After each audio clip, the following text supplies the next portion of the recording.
Muy buenas tardes. A continuación les presentamos las formas de diseñar un plan de intervención en la psicología de la salud. Índice temático. Metas para prevenir la enfermedad. Objetivos para conservar la salud desde la psicología. Elección ética de la intervención psicológica. Guías de práctica clínica y resultados basados en evidencia. Metas para prevenir la enfermedad. El conjunto de decisiones que indican la manera general de vivir permite establecer un nexo con la psicología como disciplina científica y el estudio del proceso salud-enfermedad, interesándose esencialmente en el análisis, la explicación y la comprensión de lo que la persona hace. El estilo de vida es una manifestación, es el producto de sus decisiones, las cuales se encuentran en la búsqueda del logro de metas que se propone la persona de manera explícita, lo cual lleva a manifestar comportamientos complejos que se integran a sus formas habituales de conducta cotidiana. Esta alta asociación entre el estilo de vida y la naturaleza psíquica del ser humano ha llevado en ocasiones a centralizar las acciones de promoción de la salud y de prevención de las enfermedades en la modificación del comportamiento del individuo, llevando una orientación a la estrategia de promoción de la salud hacia la modificación de decisiones que hace él mismo, con relación a sus hábitos, decisiones, metas, comportamientos y conducta cotidiana. Significación psicológica de la promoción y prevención en salud. La dimensión psicológica de la promoción y de la prevención se centra en la naturaleza de los estilos de vida y a la necesidad de generar cambios objetivos del comportamiento de la gente. Promoción de salud se entiende como el fomento de los hábitos que protegen y mejoran la salud, aludiéndose a un aprendizaje de hábitos protectores, programando e instrumentando acciones concretas por medio de reforzamientos positivos.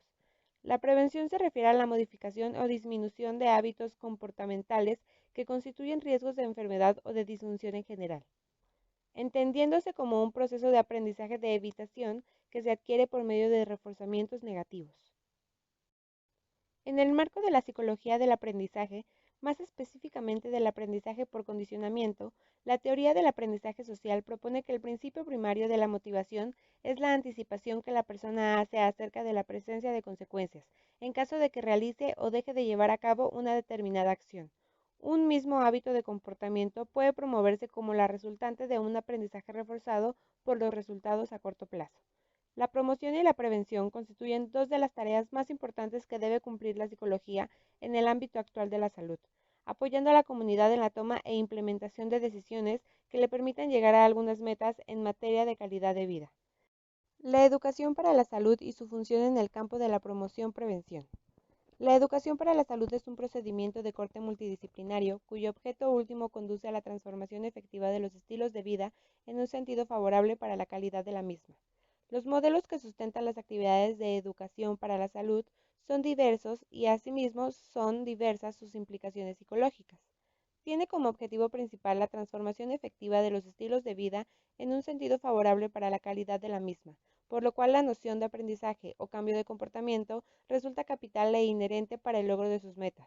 No solo debe centrarse en un enfoque exclusivo en el aprendizaje individual, sino de igual manera debe centrarse en el cambio social y político, que no eluda la necesidad de alterar en sus raíces las prácticas socioculturales nocivas, dando acción transformadora de estructuras y de costumbres para la búsqueda del bienestar humano. Objetivos para conservar la salud. Con el progresivo envejecimiento de la población y la mayor supervivencia de personas con enfermedades crónicas y discapacidades, no solo aumenta el número de personas que necesitan cuidados, sino que además este incremento de la demanda va acompañado de una mayor exigencia en su prestación.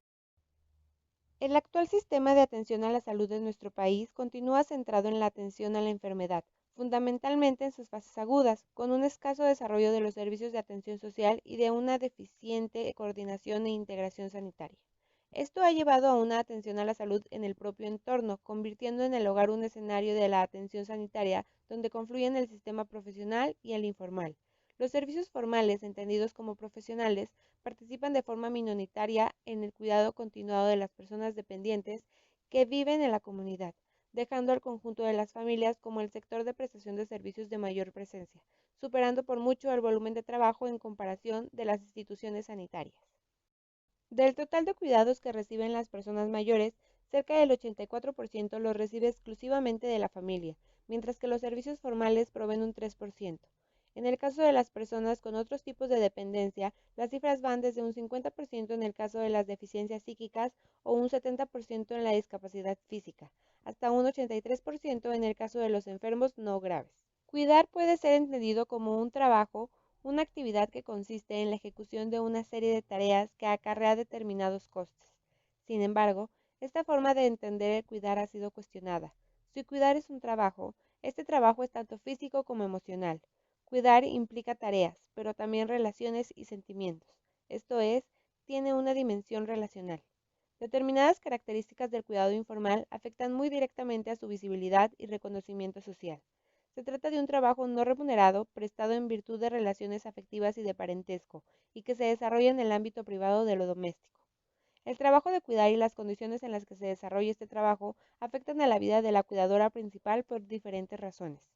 El tipo de tareas de cuidado del beneficiario y en ocasiones la demanda es tal que puede superar las propias posibilidades de la cuidadora, situación más problemática cuando hay varios beneficiarios y con frecuencia implica asumir múltiples roles de cuidado. La cuidadora es enfermera, psicóloga, consejera, abogada y empleada del hogar. De igual manera pueden adoptar otros roles de manera simultánea. Se es cuidadora a la vez que se es madre, esposa, hija, ama de casa y o trabajadora, y la dificultad para compatibilizar las distintas responsabilidades repercute en la vida de las cuidadoras. Esta duración de la jornada laboral no tiene principio ni fin, además de contar con escasa ayuda de las otras personas para realizar todas estas tareas, incluso algunas de ellas difíciles de asumir por una sola persona. Debe hacer frente a situaciones especialmente difíciles, sobre todo en circunstancias de agravamiento o crisis en el estado del beneficiario. El 92% de los cuidadores de las personas que necesitan atención por cualquier motivo son mujeres. De igual manera, cuando la cuidadora necesita ayuda para cuidar, suele recurrir a otra mujer de la familia, madre, hermana o hija. Se puede asumir que el cuidado informal se resuelve fundamentalmente a costa del trabajo y el tiempo de las mujeres. Sin embargo, no todas las mujeres participan por igual en el cuidar. Son las mujeres de menor nivel educativo, sin empleo y de niveles inferiores de clase social las que configuran el gran colectivo de cuidados informales en nuestro medio. El cuidado, en suma, interfiere en la vida cotidiana de las mujeres más que en la de los hombres, y las sitúa en un mayor riesgo de padecer consecuencias negativas por ello. La sobrecarga subjetiva se halla como elemento integrado dentro del proceso de estrés de la cuidadora. En el modelo biopsicosocial de estrés se conceptualiza como un proceso en el que existe un desequilibrio entre las demandas del ambiente y los recursos que las personas poseen para hacer frente a estas demandas. La tensión emocional y los posibles problemas de salud asociados aparecen cuando se percibe un nivel muy elevado de demandas y escasos recursos para controlar la situación. La sobrecarga es un estresor o mediador de la respuesta emocional a los cuidados y se le asocian estresores primarios, los cuales se refieren a las situaciones estresantes que resultan de cuidar a una persona, esto es, las consecuencias directas de cuidar. De igual forma, hay estresores secundarios, los cuales se refieren a la percepción emocional de las consecuencias de cuidar en el desempeño de otros roles asumidos por la cuidadora y otras actividades externas al cuidado. Diversos estudios demuestran una asociación entre los niveles altos de estrés y una serie de consecuencias negativas para la salud en cuidadoras, como depresión, problemas de salud física o uso de medicación psicotrópica. También las características de la persona cuidadora sirven para explicar los niveles diferentes de sobrecarga, siendo características relevantes el género, la edad y el estilo personal de afrontamiento. La cuidadora se enfrenta a una serie de factores estresantes y su respuesta a ellos depende de determinados mediadores, como la forma en que se valora la situación, los recursos disponibles o el apoyo social. Se ha comprobado que las cuidadoras con mayor nivel de sobrecarga muestran peor autopercepción de salud y más probabilidad de tener problemas emocionales. Además, manifiestan deseos de transferir su responsabilidad de cuidar a otros. El impacto de cuidar en la salud y el bienestar se ha llegado a acuñarse el término síndrome del cuidador, para describir el conjunto de alteraciones médicas, físicas, psíquicas, psicosomáticas, así como problemas laborales, familiares y económicos que enfrentan las cuidadoras, como si de un síndrome clínico se tratara. Esto nos hace pensar que las personas que cuidan la salud de otros presentan con frecuencia ellas mismas una mala salud. Elección ética de la intervención psicológica. El psicólogo, como cualquier profesional, debe regirse con ética, moral y deontología, ya que posee una autoridad peligrosa, pues su influencia puede ser determinante en la vida de un individuo. El ejercicio de nuestra profesión es complejo y por lo general tratamos aspectos muy íntimos y personales de los pacientes o usuarios que acuden a consulta. Tenemos una responsabilidad como profesionales para con nuestros pacientes y son muchos los aspectos que hay que tener en cuenta. El código ético es un instrumento que garantiza la protección para quienes recurren a los servicios como los que ofrece un psicólogo, y estos se basan en el respeto a la dignidad de las personas, cuidado responsable, integridad en las relaciones, responsabilidad hacia la sociedad. Por otro lado, el código deontológico recoge en base a los principios de convivencia y legalidad establecidos por el Estado y en base a la Declaración Universal de los Derechos Humanos de las Naciones Unidas, tanto derechos como deberes del profesional. A lo largo del código deontológico podemos encontrar 59 artículos que rigen la competencia profesional, la intervención, la investigación y docencia, obtención y uso de la información, la publicidad, la remuneración y las garantías procesuales. Guías de práctica clínica. Se ha ido estableciendo con el paso de los años una psicología que se basa en evidencias con base en guías clínicas y de guías para la práctica clínica. Estas tienen como objetivo dilucidar qué tipo de tratamiento o tratamientos psicológicos son eficaces para la distinta clase de trastornos clínicos y cómo implementar el mejor tratamiento de acuerdo con los mismos. Igualmente, se analizan las ventajas y problemas de estas guías en la práctica clínica, a la vez que se evalúan sus características y cómo afectan en la práctica de la psicología. El objetivo principal es acercarse cada vez más a una psicología basada en la evidencia. ¿Qué es un tratamiento psicológico eficaz? La evaluación se ha ido estableciendo sistemáticamente como el criterio básico para ver qué funciona o no, en este caso particular en el tratamiento psicológico y la clase de tratamiento.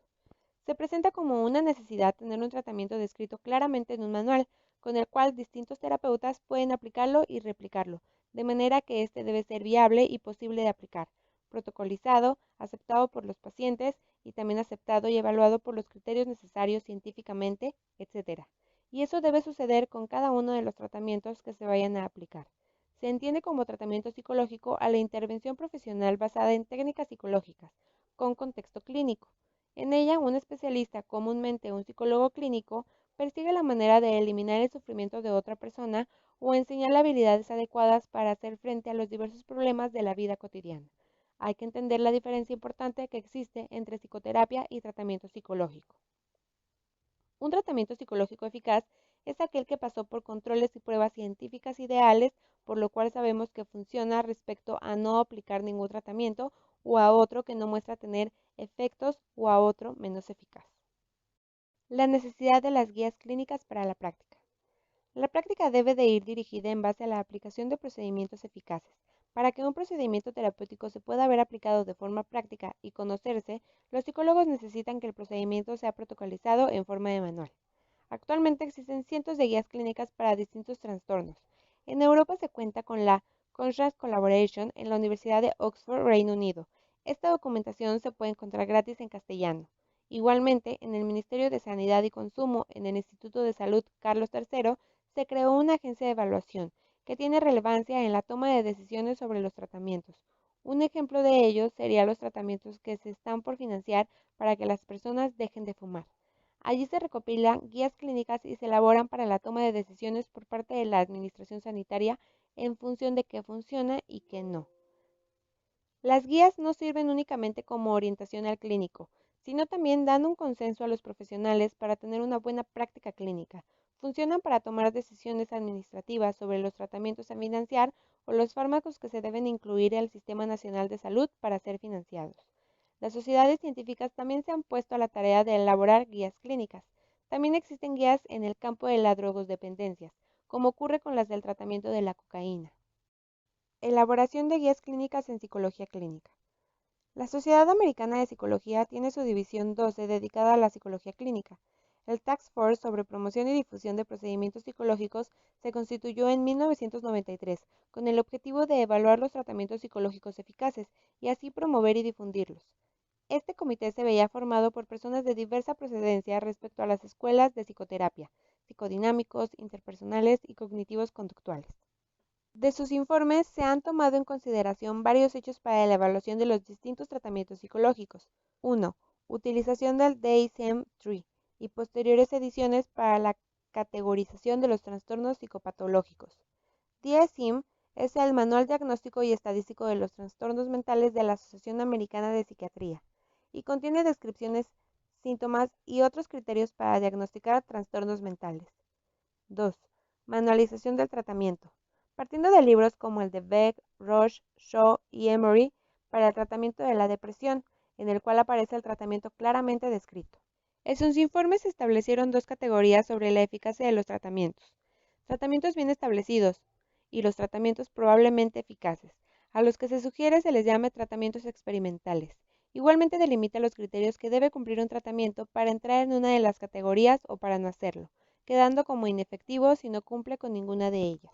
Un tratamiento bien establecido debe cumplir con los siguientes criterios: que tenga mínimo 2 buenos estudios con diseños experimentales entre grupos, realizados por distintos investigadores, que el tratamiento haya demostrado ser mejor estadísticamente hablando con respecto a un fármaco, grupo de placebo psicológico u otro tratamiento, o que sea equivalente a un tratamiento ya establecido con experimentos con un tamaño de muestra sugerido de alrededor de 30 sujetos por grupo. Una serie de diseños de caso único, donde se demuestre la eficacia, usando adecuados diseños experimentales y comparando cada caso con otro al que se le aplique otro tratamiento, placebo psicológico o fármaco. Los estudios a realizarse se hayan seguido un manual de tratamiento y que las características de la muestra de los clientes tratados se vean claramente especificadas. Criterios para un tratamiento probablemente eficaz. El estudio debe de tener al menos una de estas 4 condiciones. A. 2 estudios mostrando que el tratamiento es más eficaz que un grupo control de lista de espera. B. 2 estudios que cumplan con los criterios para un tratamiento bien establecido, que hayan sido realizados por distintos investigadores. Un estudio bien realizado que haya demostrado eficacia con estos mismos criterios. C. 2 estudios que demuestran eficacia, pero teniendo como limitante el haber sido realizados con muestras de clientes heterogéneos. D. Una serie pequeña de estudios de diseños experimentales de caso y que cumpla con los criterios anteriores. En el estudio se informó que los tratamientos que muestran ser eficaces son los conductuales y los cognitivo-conductuales, casi exclusivamente. Las guías de tratamiento y las guías para la práctica clínica. Una guía de tratamiento es aquella que ofrece recomendaciones específicas sobre los tratamientos que se pueden ofrecer a los clientes. Una guía de práctica clínica son una serie de declaraciones desarrolladas sistemáticamente como ayuda al clínico para que decida cuál es la mejor opción terapéutica para el paciente. El Task Force sobre promoción y difusión de tratamientos psicológicos es una guía de tratamiento para los trastornos mentales y del comportamiento elaborada por la Asociación Americana de Psicología. Las guías de práctica clínica recomiendan a los profesionales qué hacer. Igualmente señalan cuestiones a considerarse en la práctica clínica, aunque no se centran en las recomendaciones para el tratamiento de problemáticas clínicas específicas. La Asociación Americana de Psicología ha optado por elaborar una guía sobre cómo evaluar dichas guías de tratamiento, ya que lo que sostiene la APA es que las guías de tratamiento no deberían ser determinantes, aunque sí muy relevantes y útiles en la práctica clínica. El objetivo de la guía es el desarrollo, evaluación y revisión de las guías prácticas existentes.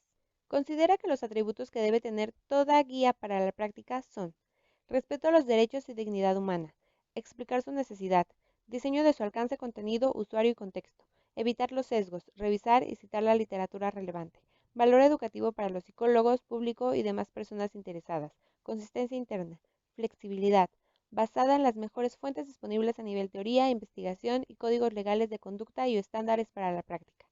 Vialidad para ser implementada en la zona de la práctica actual. Redactada en un lenguaje que recomiende sin utilizar un lenguaje impositivo. Claras, breves y sin ambigüedades. Compatibles con las leyes como práctica profesional y código ético. La guía para evaluar los tratamientos se ha elaborado teniendo en cuenta 2 dimensiones: eficacia del tratamiento o evaluación sistemática y científica de si un tratamiento funciona. Las guías deben basarse en la literatura científica relevante. Las recomendaciones deben fundamentarse en estudios bien realizados metodológicamente a nivel clínico, considerarse la opinión clínica, observación y consenso de expertos del campo, que se fundamenten en estudios de alta calidad, con evidencia clara. Las recomendaciones sobre intervenciones específicas deberán considerar las condiciones del tratamiento con el que la intervención ha sido comparada, análisis minucioso y extenso de los resultados que se esperan obtener con la intervención. Utilidad clínica. Es entendida como la aplicabilidad, posibilidad y utilidad de la intervención en el lugar concreto donde se ofrece. Se analizan generalizabilidad, viabilidad y consideración de los costos. Generalizabilidad. Las guías deben reflejar la amplitud de variables del paciente, ya que esto influye en la utilidad clínica de la intervención. Las diferencias existentes entre los profesionales del cuidado de la salud que puede afectar la eficacia del tratamiento. Esto se refiere a tipo de entrenamiento, habilidades y experiencia de los profesionales, las interacciones entre el paciente y las características del profesional, el lugar donde se ejecuta el tratamiento, etc. Viabilidad. Las guías deben de tomar en cuenta el nivel de aceptación de la intervención en los pacientes que van a recibir el servicio, que tengan la información necesaria para elegir el tratamiento en función de distintos tipos de intervenciones comparables y que pueda llevar a cabo el tratamiento. Se debe indicar si puede haber algún efecto adverso y sus beneficios. Se debe indicar el tipo de preparación que debe tener el profesional para aplicarlo. Costes. Indicar los costes directos e indirectos como a corto y largo plazo para el paciente, el profesional y el sistema sanitario. Igualmente se deben señalar los costes asociados si no se llevara a cabo el tratamiento o si su aplicación se podría ver retrasada. Se recomienda que el grupo que elabore las guías sea compuesto por personas con una amplia experiencia, la cual debe estar documentada, que haya clínicos experimentados, expertos en metodología de investigación y personas en relación con los pacientes y el tratamiento. Antes de que sea finalizada y publicada, debe ser distribuida principalmente con los implicados, como terapeutas, pacientes, otros profesionales, personas de la sociedad que se puedan ver afectadas, para que de esa forma puedan hacer aportaciones y se incluyan en ellas si estas son razonables. Críticas que han acarreado las guías clínicas o de tratamiento. La manualización del tratamiento. Se critica que tenga que existir un manual de tratamiento que sustente lo que se hace. Además, esto señala que tendría que haber un manual para cada tratamiento concreto en cada trastorno. Tratamientos concretos para trastornos específicos. De acuerdo con el DSM, con el que tenga que haber un tratamiento específico para cada trastorno concreto, hay un desacuerdo. Según los criterios que utiliza la guía, no es posible incluir estudios previos a 1980, por no adecuarse estos al DSM-3 y a su categorización. No incluir la variabilidad entre terapeutas, pacientes y las variables terapéuticas en psicoterapia. Sesgo en la selección de los estudios. El tipo de evaluación de resultados. Ventajas de las guías clínicas. Nos permiten saber qué es lo más eficaz, seleccionar el mejor tratamiento y nos ayudan a darnos cuenta si se ha tomado la decisión correcta en la elección del tratamiento. Elimina el autodidactismo y fomentan la formación continua. Limitaciones de las guías clínicas. Algunos clínicos piensan que las guías limitan el trabajo clínico. En ocasiones en la clínica, los casos no están bien delimitados a nivel diagnóstico. El análisis funcional, conocer el caso y el contexto, ayuda a establecer hipótesis concretas sobre qué hacer y cómo. Comprobarlas permite aplicar mejor el tratamiento. Cuando un paciente tiene varios trastornos, la decisión clínica es central y ello no viene indicado en las guías clínicas, aunque sí en cierto modo en las guías de práctica clínica. Actualmente se observa una complejidad de los trastornos de las personas que acuden a tratamiento. Existe más demanda del tratamiento, no siempre de personas con trastornos clínicos. La formación en la buena aplicación de las guías, tanto las de tratamiento como las de práctica, va a ser un aspecto básico para que se apliquen como deben, para conseguir el resultado que se pretende con ellas. En ocasiones los tratamientos propuestos en las guías no son aplicables en la práctica cotidiana de los centros públicos por el tiempo que exigen. Otros tratamientos exigen un tiempo que no tienen ni el clínico ni el paciente. Evaluación de la efectividad de la intervención psicológica en los primeros episodios psicóticos. Los trastornos psicóticos son enfermedades biológicas consideradas como patologías graves, que inician generalmente en la adolescencia tardía o en la edad adulta temprana.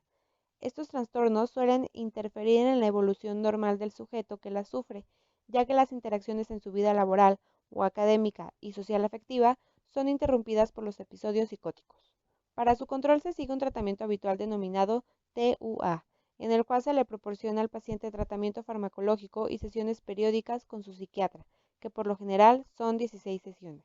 Sin embargo, cada vez son más los estudios que investigan los posibles beneficios al combinar el tratamiento habitual con un tratamiento psicológico, convirtiéndolo así en un tratamiento integral, TI, incluyendo terapias familiares, psicoeducativas, psicoterapéuticas, interpersonales y del ritmo social. La evaluación de la efectividad de la intervención psicológica en los primeros síntomas de psicosis arrojó una gran mejora, tanto clínica como funcional, con ambos tratamientos. Y aunque se necesitan muchos más estudios, se ha demostrado que el tratamiento integral tiene un beneficio en la reducción de la sintomatología a largo plazo, haciéndolo una buena opción para los pacientes con esta enfermedad. Bioética. En el año de 1971, el oncólogo holandés Resaler van Potter acuñó el término bioética, visualizando la estrecha relación entre el mundo de las ciencias de la vida y sus hechos y los valores éticos. Desde entonces se formula una nueva disciplina que servirá de puente entre la ciencia, la biología y el humanismo centrado en la ética, rodeado no solamente de las ciencias que tienen que ver con la vida humana, sino también a todas aquellas que engloban su entorno ecológico y ambiental, el mundo animal y vegetal, consistente en un diálogo interdisciplinario entre la ética y la vida. El pronunciamiento para la bioética ante la pandemia del COVID-19, enmarcado en la actuación ante la actual situación, se trata de un documento con la descripción de los conceptos de moral, ética, bioética y deontología, que hace énfasis en las interrelaciones y diferencias para posteriormente hablar de los procesos de investigación y finalmente realizar sugerencias de aplicación a los actos de atención médica y de salud en la realidad actual. La Guía Bioética para México está conformada por un sustento bioético en el que se basan los procesos de asignación, misma que considera principalmente la escasez de recursos que nos obliga a preguntarnos cómo se deben asignar cuando dos o más pacientes los necesitan. Los factores que se tomarán en cuenta para decidir priorizar la atención del paciente serán la situación presente o el impacto actual de la infección en sí, su historia médica relacionada con sus comorbilidades preexistentes de impacto sobre su expectativa de beneficiarse con algún tratamiento y la expectativa de supervivencia al tratamiento. Con relación a las afectaciones sobre el organismo de distintos individuos, la edad o las discapacidades no debe ser un criterio para la valoración de un paciente. Lineamiento para la atención de pacientes con COVID-19.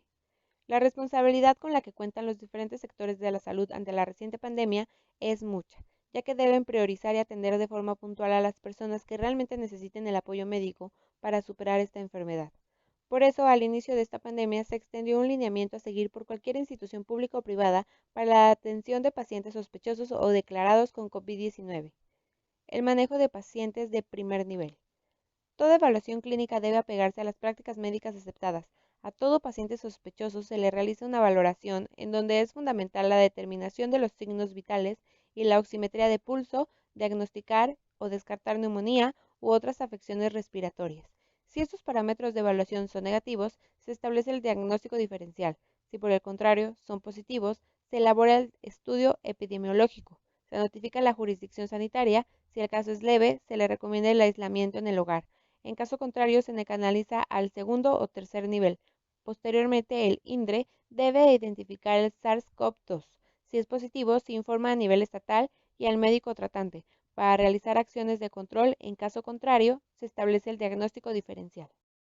El manejo y atención médica en segundo y tercer nivel. Cuando se ha identificado un paciente con síntomas presumibles de SARS-CoV-2 y con alguna afección o se encuentra en grupo de riesgo, deberá permanecer bajo medidas de aislamiento de contacto. El trabajo clínico debe enfocarse en diagnosticar neumonía o síndrome de insuficiencia respiratoria. Si presenta neumonía severa, confusión, intoxicación leve, respiraciones rápidas, baja presión sanguínea o es mayor de 65 años, se puede considerar la hospitalización, puntualizando los beneficios y riesgos que puede tener el paciente. Por otro lado, el ingreso a la USI, Unidad de Cuidados Intensivos, debe cumplir estrictos criterios de aceptación y rechazo basados en el triaje, pero ya que estos no son absolutos en la toma de decisiones, siempre prevalecerá el juicio médico. Reconversión hospitalaria. La reconversión hospitalaria entró en vigor en el momento en el que en nuestro país se declaró la fase 3 y solo se reconvertirán las unidades que ya estén fijadas para dicha situación. Este protocolo debe estar enfocado en la preparación de espacios para la recepción y atención de pacientes y al igual que una atención de primer nivel, se debe priorizar a quien necesita la atención para superar la enfermedad, ya que el abasto de insumos médicos puede verse afectado a este nivel. Para el buen funcionamiento y superación de la contingencia, los centros hospitalarios deben definir un centro de operaciones y designar un comité integrado por personal médico administrativo y personal de salud experto en cuidados críticos, infectología y epidemiología hospitalaria que tenga la capacidad para tomar decisiones, coordinar la preparación y la reconversión hospitalaria. En la Ciudad de México se aplicó reconversión a los hospitales pediátricos para la atención de pacientes. Al día 15 de mayo del 2020, en el área metropolitana, solo los hospitales pediátricos de la Villa, el Hospital Infantil de México y el Hospital de Pediatría en el siglo XXI cuentan con disponibilidad de camas. Salud mental ante la pandemia. Ataques de pánico, problemas para dormir, pérdida de apetito e irritabilidad son algunos de los síntomas que ha dejado el confinamiento. El impacto de la pandemia en la salud mental de las personas ya es extremadamente preocupante. El aislamiento social, el miedo al contagio y la pérdida de familiares se agrava por la angustia que causa la pérdida de ingresos causando estragos en la población mundial. Durante la pandemia, el 47% de los trabajadores de la salud en Canadá informó sobre la necesidad de apoyo psicológico y 50% de los trabajadores de la salud en China reportó depresión. Mientras tanto, en Pakistán, el 42% de los trabajadores de la salud reportó angustia psicológica leve y el 26% angustia severa, de acuerdo con un informe publicado por la ONU. En México, aunque las medidas no son tan estrictas y el confinamiento es voluntario, entre 45 y 50% de las personas pueden presentar el síndrome de cuarentena, que consiste en la manifestación de ansiedad, temor, irritabilidad, agresividad, apatía o incredulidad. Al ser una sociedad que es mucho más sociable y amigable, nuestro porcentaje se eleva en un 10% aproximado al nivel mundial. Entre las recomendaciones para fomentar el bienestar mental, se recomienda establecer rutinas, no dejar de hacer horarios para hacer ejercicio y para estudiar, horarios para el baile, la música y la lectura, no perder el contacto con otras personas, con los niños y adultos mayores, platicar abiertamente del tema, explicarles lo más claro posible la razón por la que deben permanecer adentro.